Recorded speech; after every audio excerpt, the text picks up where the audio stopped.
Welcome to the CXR channel, our premier podcast for talent acquisition and talent management. Listen in as the CXR community discusses a wide range of topics focused on attracting, engaging, and retaining the best talent. We're glad you're here.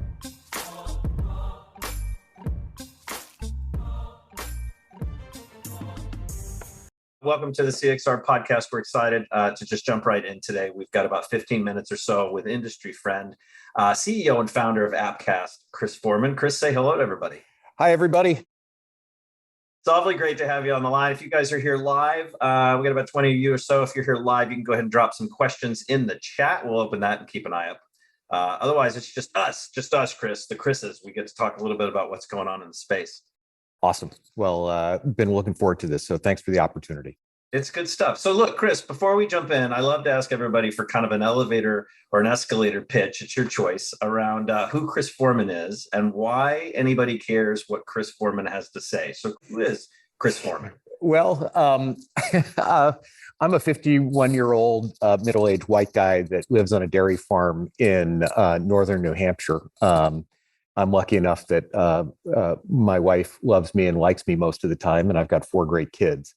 But probably, besides those things, the reason why people may be interested is I've been spending the last 20 years working in recruitment technology with as part of a team of super smart folks, from starting with the Airs, the company that did the recruitment training and the first generation recruitment CRM that was broadly adopted, to the Right Thing, big RPO player, to founding a lab by Dartmouth College that incubated a whole series of kind of interesting rec tech, kind of technologies.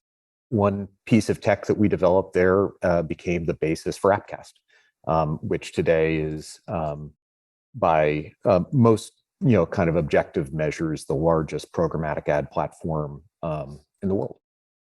Nice. So you've come to join us today, talk a little bit about hiring management platforms, right? Yes.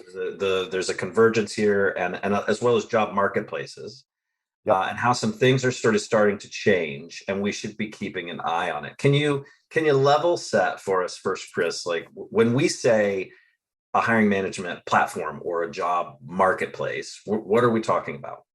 I'm trying to use new age words for old technology. I'm talking about applicant tracking systems that have probably expanded and offer more than just applicant and applicant management. I'm also talking about the next generation of job boards, where truly you have a marketplace where you've got employers on one side and you've got job seekers on the other, and the purpose of that marketplace, whether it's Indeed, ZipRecruiter, LinkedIn, Glassdoor, is to connect those two players. So just trying to confuse the crunch out of everybody, Chris, by using new words. I love it. I like when we throw in extra syllables when we don't need them or when they're not required. It's fantastic. Look, I think it makes sense to be looking at these things and how they're changing and evolving. The vast majority of our listeners are practitioners who are doing the work and heads of talent. So if we're telling them if we're finally not saying, hey, it's the death of job boards. Thank God. I think Jerry and I had a laugh the other day that this is probably the 11th or 12th year that it's been the death of job boards, but they seem to be hanging in there. And we have noticed an increase in job board usage, obviously, with everything that's going on in the market. People are sort of turning to these where they didn't before, or they're investing more, or prices on the boards we see are going up a little bit here and there. So if I'm a practitioner, Chris, what wisdom would you give me? What should I glean from you today with regards to the evolution of that space, those platforms? Yeah. So if you think about there's 2 markets here. So you've got the job site, job aggregator, kind of job marketplace market, and then you've got the applicant tracking hiring platform market. And for the longest time, they had to work together, right?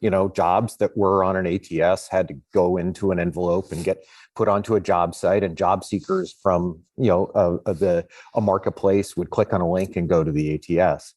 But they were, with the exception of job ad distribution and let's say some level of apply integrations that you've seen from these different platforms, it was church and state, right? They were different, and they really didn't get into anybody's business. Mm-hmm. Then all of a sudden, two big things happened. One of them was that Indeed launched a hiring management platform. And, now, Indeed is an iCIMS client, and, they use iCIMS for their, for their own hiring. They're a big enterprise company, but they launched a product that straight up is something that if you're an SMB, you can use that soup to nuts to basically do your hiring. Okay, so boom.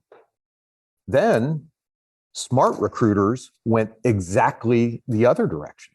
And, it's super interesting. Like if any of your practitioners, are smart recruiters clients, pull out your contract. People that apply for a job on smart recruiters in many cases are opted into, the smart recruiters job seeker platform, which is a really interesting platform, has lots of capabilities and is super, super neat. But fundamentally what it is it allows job seekers to discover jobs. And so all of a sudden you've got the two major kind of pillars of our industry coming together. And as an entrepreneur, again, I've been structurally unemployable for 20 years. So, what I do is I look at the market, and one of the things that I've learned through a whole bunch of companies is whenever there is major market shifts, that's when opportunity is created. And that's also where, this new friction impacts lots and lots of folks. So and by folks, I mean practitioners. How do you think job marketplaces are going to feel about the idea of people clicking on job ads from their customers, going to an applicant tracking system and having those people get put into a platform that then competes with those job marketplaces? How do you think applicant tracking systems are going to feel about sending jobs to, theoretically at some particular level, a competitor? Mm-hmm. I'm not taking a position on either one of these things, but when those two things happened, I'm like, oh boy, I'm going to go pop some popcorn. This is sure going to be interesting. Well, I know the idea of sharing talent across platforms or across systems has always come up. Every couple of years, we hear about a new sharing platform, right? Or a new system that says, look, give us your, silver medalists. Just put your silver medalists in here. Nobody wants to share, right? They want to stick them with the mud medalists, nobody even in the top 20. Yeah, we'll put some people in there. And it never seems to really take off the way that, ideally, when you think about these things, that you would hope that it would for the benefit of the candidate. Chris, are you already hearing any blowback or people sort of scoffing at this evolution that you're looking at? No, because the other one, when you had these talent exchanges, those were super interesting intellectually, but man, they were hard, right? There had to be rules about which people were opted in, which direction, and silver medalists or kind of the white ribbons, number 10 at a dairy show. You never. It was hard. What we're really dealing with here, though, is something that's much simpler. You've got job marketplaces building hiring management tools. They have customers that have hiring management tools. There's going to be some level of competition. And here's the dirty secret. When people buy recruiting technology, all that they want is hires. All that they want is hires. All that they want is quality applicants that they can hire. Okay, so if a job marketplace has a hiring management platform that is so well integrated that it makes it easier for people to get those hires, that's super compelling, right? That's super compelling, which is one of the reasons why the hiring management platforms are starting to say, you know what? We want to go the other direction. We've looked at these programmatic guys. Holy smokes, they're growing really fast. They're in the job advertising space without necessarily, getting into a two-sided marketplace. There's a lot of money there. Maybe we should look at that, or heck, maybe we just go build our own version of this, because, if you take a look at the job board space, there's been lots of iteration, right? There's been new game changers that come, every 7 to 10 years, and maybe this is the next thing that's coming. So I tend to like when I talk about this stuff to want to be very practical, saying, here's a piece of news that you can use tomorrow to go get more hires, reduce costs, improve, apply flow. This isn't one of those things, but the folks that listen to your podcast, and are part of your organization, work for industry leading companies, and need to be thinking around the corner. And this is one of those things that I've taped to my whiteboard to think about, because I don't know what it necessarily means right now, but my pattern recognition is telling me this is big. And so it's something to kind of keep an eye on. Yeah, I would agree with that, Chris. And let me ask you too. You mentioned programmatic advertising. We've got a couple of our member customers. They're large organizations, and our membership ranges. They're hiring anywhere from 2,000 to 200,000 people a year each, in a non-COVID, pre-COVID, and now sort of trying to figure that out as we come out of it. But we're seeing a handful of them really push towards programmatic advertising. But we're also noticing in the space that there seems to be some rather slow adoption for this technology. A lot of people are saying, like yourselves, like this is a big deal. This is something that should be invested in. And I suspect I know a little bit around why the adoption is so slow. But before I chime in with that, Chris, I'm wondering, can you give some insight as to, or your opinion of why you think adoption of programmatic is so slow? Well, I'm gonna disagree with the premise. I would say it isn't. And so here's my data. I measure the North American job ad market. And when I say this, I mean job ads. I'm not talking about LinkedIn recruiter seats, resume database access, brand ads, that direct response ads at between $5 to $6 billion a year. Okay, so most folks say that typically in the job ad marketplace, they say it's 7 to 8 billion, but that includes lots of stuff that isn't actually a job ad. Okay, so my first question to you is, I'm gonna test that with you guys. Does that sound? You guys know this. Does that sound reasonable? Yeah, I think that's pretty reasonable. Okay. All right. So as of now, if you take that $5 to $6 billion, 60% of it are companies that have less than 1,000 employees. In fact, a lot of them are mom and pop shops, the pizza shops, the local grocery store, the local car service, up to companies that are in the mid-range. So that means I'm going to use the 5 billion, recognizing it's probably a little bit better because my brain can do the math here. So that means in the in your community's marketplace, they spend $2 billion a year on job ads. North America. Okay. Take it for what it's worth. As of right now, Appcast alone has $1.2 billion of job ads going through our software by ourselves. That doesn't include Pando. That doesn't include Jovio. That doesn't include Radency. That doesn't include, ClickIQ. That doesn't include anybody else. Okay. So there you go. I disagree with the premise. Now, what's interesting is, there's a lot. Now, where is most of that coming? It's for anybody that's recruiting in blue collar. If you are doing high volume blue collar and you're not using programmatic, that's a small group. Folks that use it for corporate hiring are much slower to adopt. And why? Right now, it is absolute. I think the term war for talent is so overused. I'm, trying to use my addled brain to come up with something that's different, but it's harder than you've ever seen it before. Yeah. And so also when you think about the level of competition that exists, and the competitive needs, folks that are in the blue collar space, they're at the cutting edge of how to optimize recruitment marketing. And that's and Chris, I think when I set up the question in terms of who our membership base is, they're primarily going to be enterprise sized, and we do see that. I think we're sort of saying the same thing, at least in that segment, that we do see a slower adoption in that space. And I wonder if it's an issue of patience also, because programmatic for a lot of, when we talk to our members, like they have to sit down and be patient with the investment, and it's more of a long strategy for some of that programmatic use. Are you seeing the same thing? Is it an issue of patience or long-term investment? Yeah, I mean, one of the neat things about programmatic technologies is there is a switching cost, and depending on how sophisticated it is, it can be high, but it's not the same switching cost that you see with applicant tracking systems or hiring management systems. So typically, like when we install a new client, it's 90 days, because what we do is we run everyone's kind of ads through the platform the same as they were running them for 90 days to create a benchmark. Okay.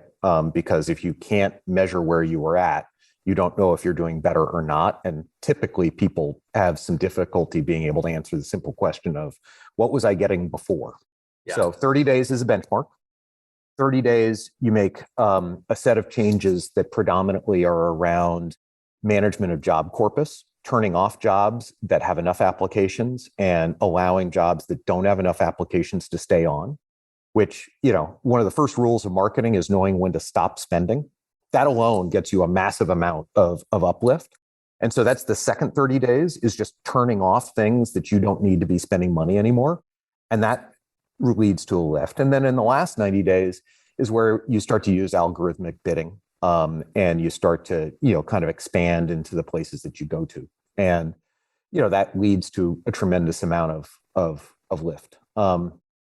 So do we find some patients are sometimes, are toe tappers, want to go a little bit faster? Sure. The biggest, candidly, the biggest challenge that large organizations have when they evaluate programmatic is this. They make the same mistake that they did when Indeed started and when Monster was around, and they open up the bottom right-hand drawer of their desk that has the junk recs that no one has ever been able to fill, just the stinky ones, and say, oh, we're going to do a test. We're going to do it with those. Why wouldn't I give you those? I need those filled right away. Right. But what are we testing here? Are we testing that we suck at an equal level with every, so no, I mean, what programmatic software is, it's not a point solution. What it is it's an enterprise solution to optimize the biggest non-headcount budget that a lot of people have appropriately. So if what you end up doing is you test it with your hard to fill requisitions, that's precisely the wrong way to look at it. What you want to do is you want to test it with everything, and then you look at how the allocation changes. And this is what happens is you end up spending less money per job, you end up spending more money for applicant, and you end up spending less money per hire. So it is a longer patient investment than most leaders would probably like. I would imagine, especially now when they cannot hire enough people. And they're struggling to get everything, and they're throwing money at a lot of solutions that previously they wouldn't have even considered. Yeah, I guess so. I will say that within your customer base, if you talk to the folks that are responsible for store hiring, warehouse hiring, transportation, e-com, logistics, they're using, everybody at big companies that is responsible for that in some way, shape, or form is using a programmatic technology. When it goes to the non-field based stuff, that's when probably there's less patience.